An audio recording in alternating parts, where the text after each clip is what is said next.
There's just so much more to hear. Download our podcasts at DubaiI1038.com. You're listening to The Business Breakfast.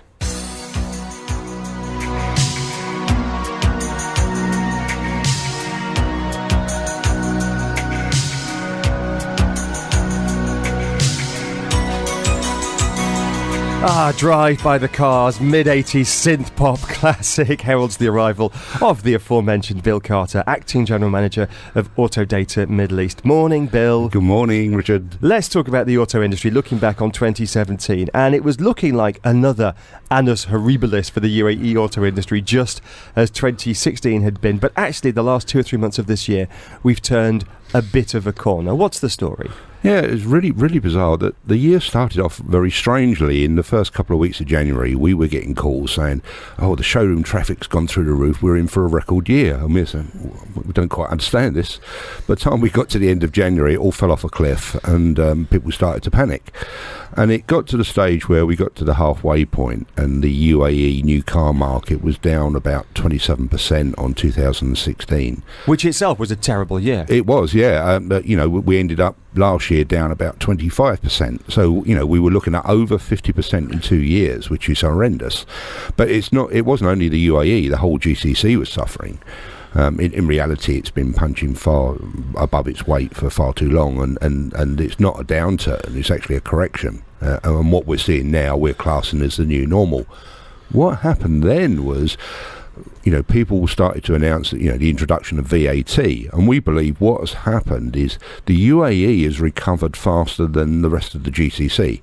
So we're estimating we'll end up the year about 15% down. Now, the worry is, from our point of view, we think a lot of that increase or that recovery is being driven by cannibalising sales from early next year when VAT comes in. So it's a temporary respite rather than a fundamental recovery in the auto market? Yeah, we believe so. It remains to be seen, but normally what would happen in these sorts of cases is when you've got VAT coming in, the first thing people do is they cut back on luxury goods until they see how the VAT is going to affect their lifestyle. And so we believe what's happened now with this plethora of beat the VAT, buy now offers, we believe they're just cannibalising sales from early next year. So I think early next year, new car sales are going to be very, very difficult. But there is a light in that. What it may well do, what we believe will happen, is it will make used cars look very attractive because of the way VAT is calculated. The gap between the price of a new car and the price of a used car will grow wider. So we believe that the nearly new cars and certified pre-owned cars will actually do quite well. You talked about a new normal in the auto industry. Just remind us, what was the old normal, 2013, 14 and before that? What is the new normal and what has caused that change? I think that as I say, we've seen the sales over a 2-year period drop by about 50%. So, which is a huge drop. And we believe that has been driven by uncertainty within the market. The low oil price is the main problem initially, in that we knew that there were lots of layoffs in the oil and gas sector. That then continued, and a lot of the support services were affected. So we had this huge number of people who were losing their jobs. Fortunately, in a lot of cases, what happened back in 2008, 2009, where as soon as somebody lost their job, they disappeared. Here, a lot of them actually stayed and tried to find alternative work. Now, in some cases that worked, some it didn't. So we still had a lot of people disappear. This then gave rise to a lot of uncertainty for the rest of the population. So people started easing back. Normally where they'd change their car every couple of years, it was going out to 36 months, 48 months. So people were holding on to their cars longer rather than buying. So I think this is what set the scene back then. You talked about sort of cannibalising early next year's sales by bringing car sales of physical vehicles forward to beat VAT.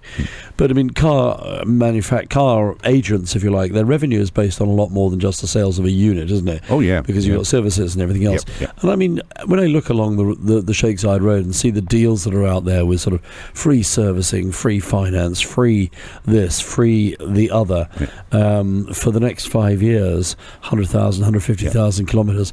I'm thinking they're obviously, there's a lot of revenue they're not going to be getting over the next 5 years or so. How much is that going to hurt them as well, on top of reduced sales? Well, it certainly will. I think what we will see happen come Q1 next year is that the deals that you're seeing at the moment will change. They'll change shape slightly. The first thing that will happen is the headline will be, we pay the VAT. Which people think, oh, that's a good deal. But in reality, no, it's not. The VAT is only 5%.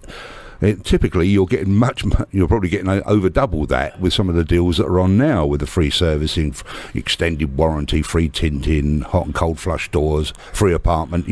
They're throwing everything, including the kitchen sink, at it. And I think we'll see that will change slightly. And I think it actually gives the dealers and the manufacturers a chance to sort of regroup and restructure what they're actually doing. But yes, they're the sausage machine factories are continuing to turn out these vehicles, and they'll do anything to shift them. You mentioned free tinting. I imagine that's the French manufacturers, is it? Giving away free tinting in their cars. Oh, he hasn't lost his sense of humour. He's still got it. Malcolm's back. Yes. Never gets old. Bill Carter is the acting general manager of Autodata Middle East. So we've had a bit of a turning of the corner for the auto industry. Let me get back to this idea, though, of it not just being a cyclical downturn. It's something more structural. 2014, in the UAE, we sold, about 400,000 cars, was it? Yeah. This year we'll sell about 260. About 260. And you think that is normal? Yeah. And you said before we were punching above our weight. What did you mean by that? Well, what was happening, and this was right across the GCC, there were lots of re-exports. So vehicles were coming in here and then being re-exported out to other markets, to the CIS states, Iran, Iraq, North Africa, China in some cases, and a lot of those export markets have now closed.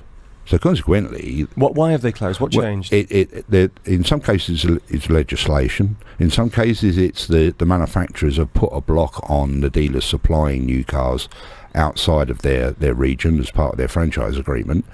I mean, there are ways around that. Well, what we've seen happen is that the dealers have been registering brand new cars for a week and then deregister them and then selling them as a used car and exporting them that way to get around the rules and regulations. So, there are still ways around it, but the numbers have dropped drastically. A lot of these smaller markets, some of the African markets that would buy a lot of stock have closed. The money's not there. The CIS states, they were particularly hit hard when the ruble was sort of devalued, and so we used to get buyers coming over here. They would go into a showroom and they would buy somebody's complete stock at full list price. What? Yes, because it was so much cheaper for them to do that than to order direct from the manufacturer. And they would just put them on a boat and ship them to Belarus or wherever. Yeah, wherever, and that was quite common. I've spoken to showroom managers who said that they come in one weekend and what time they've got no used cars at all. They bought the whole lot and they paid full retail price for them. Well, those days are gone. So consequently, they can't shift the stock now. Hence why you're seeing some of the offers you're seeing now where you can get everything. You go back a few years and it used to be if you bought an apartment, you got a free car. It's getting to the stage now, if you buy a car now, you get a free apartment. I haven't quite seen that yet, but it's getting that way with the amount of offers and discounts that are being thrown around now. It's just unbelievable. So where does this leave the big dealerships, the Alpha Thames, the Al Tires, the Habtours, the big names up in Abu Dhabi as well? Because we used to think of these car dealerships as absolute cash cows, as almost licenses to print money. But their margins must be being hit. I mean, I'll give you an example. I bought a car a couple of weeks ago, and I'd looked at this car about a year ago in the showroom, new, and it was... I'll give you the numbers. It was 240,000 dirhams. Lovely car, but I thought, that's a bit pricey. I bought it a couple of weeks ago. Same car from the used car version of the official dealer. 354 kilometres on the clock. 135,000 dirhams. Same car, same dealership. And if you're doing that, discounting 30-40%, doesn't matter if you're selling cars or radio adverts or baked beans, you're in trouble. So where does it leave the big dealerships? Well, the other thing you have to bear in mind that a lot of this is what they call tactical support from the manufacturer, because, you know, as I said, the sausage machines are churning out hundreds of thousands of these cars all the time, and they have to shift them. So in a market like ours, what they will do is they will pump the cars in here and say, right, you sell them. For every one of those you sell, we'll give you $2,000 or $3,000 in support. So consequently, for the dealer to shift the car, they pass that the vast majority of that discount is passed on to the consumer, which is why you're getting all these offers that you're getting. In reality, if you were in a mature market, say you was back in the UK, you wouldn't be able to do that because you wouldn't have enough margin in the car to actually give all these offers away.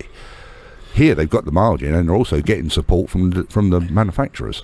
One facet of the car market here that I've noticed a resurgence of over the last year to 18 months or so is the luxury car showrooms along the Sheikh Zayed Road with their rows of gleaming, colourful, exotic sports cars, a lot of them with gull wings, with their wings pointing towards the sky. Does that reflect a return to the sort of luxury, unbridled, high-end spending, or does it reflect a whole bunch of people who run out of money and have owned them previously? I think the second one is more likely. Are they mostly second-hand? Yeah, vast majority. Yeah. You know, the vast majority. You will get brand new cars in, and they've normally been brought in from other GCC states, because, as I say, the whole GCC is suffering. If you look at Saudi, for argument's sake, that's down about 37%. So where are all those cars going? They're being exported out across the GCC. So, you know, we're getting all sorts of vehicles turn up here. Those luxury car showrooms come and go, don't they? Over the last 20 years, they've come, they've gone, they've gone, they've come. Yeah, they come back. You know, there's a few hardliners that are still there, but they do come and go, and it's a very difficult market. You know, people get into financial trouble, and very often a lot of those cars they haven't actually bought. They're actually selling on commission for the owners. Yeah. And there's a hell of a lot that goes on out here. So it's not car trading, buy at 200 grand and sell for 250. It's just stick it on the showroom and we'll take 15% or whatever. Exactly, yeah. And there's a lot of that goes on within that sector. Question come in, no name on this. Very simple, great question. When do we stop buying petrol cars and switch to electric vehicles here? Here. I think in reality you're probably 15, 20 years away from that. You will see growth in electric vehicles, there's no doubt about that. We've got some good vehicles coming out. 2018, you've got the Renault Zoe, which is quite well known across Europe. Q4 next year, you've got the GM, the Chevrolet Bolt. I looked at that at the motor show and got chatting to some people who understand there. I think that's going to be very interesting because it's got a long range and it's a reasonable price. I think the price in there they're looking at the moment is about 135,000, which is in a family car type territory. But it's got the range that you could drive to Abu Dhabi and back on one charge. Now, once that starts to happen, it does start to make it a bit more attractive for the consumer to buy. But I think, fully electric vehicles, I still believe are only a stopgap. I think the future is hydrogen fuel cell. Why do you say that? Electricity is not green. Let's be under no misapprehension. Electric cars are not that great. They are, yes, they are in most cases better than a petrol car, but they're not that great. Where does the electricity come from? It doesn't fall out of the sky. You have to generate it. And how do you generate it? It's not particularly clean. Hydrogen fuel cell technology is a much better answer in that the only byproduct is water. You burn hydrogen, you get water, pure and simple. So you've got no emissions whatsoever. The only problem is designing and building the infrastructure for refueling, but that is coming on leaps and bounds. So I believe that is really the future. How do you forecast the coming bulge in the Saudi market, or potential bulge in the Saudi market created in the middle of next year as a result of the decision to allow women to drive? There won't be one. Pure and simple. If we look at this logically, most of the women have already got cars, but they've got drivers. So you're going to end up with a lot of drivers who are going to lose their jobs, firstly. They've already got the cars, so they're not going to buy another one. The other thing is that because the austerity measures that have been brought in Saudi over the last 12 months, Where's the money going to come from to buy these extra cars? This is what people are forgetting. You know, I had numerous conversations during the Dubai Motor Show, and people are saying, oh, you know, the market in Saudi is going to grow 10-15%. No, it's not. I don't understand how that's going to happen. Bill, we're out of time. We're going to have to leave it there. Fascinating discussion. Thanks very much indeed. 10 seconds. What's going to happen to the UAE car market next year? Up, down or flat? Flat. Bill Carter, Acting General Manager of Autodata Middle East. Appreciate your time. Always welcome. There's just so much more to hear. Download our podcasts at DubaiEye1038.com.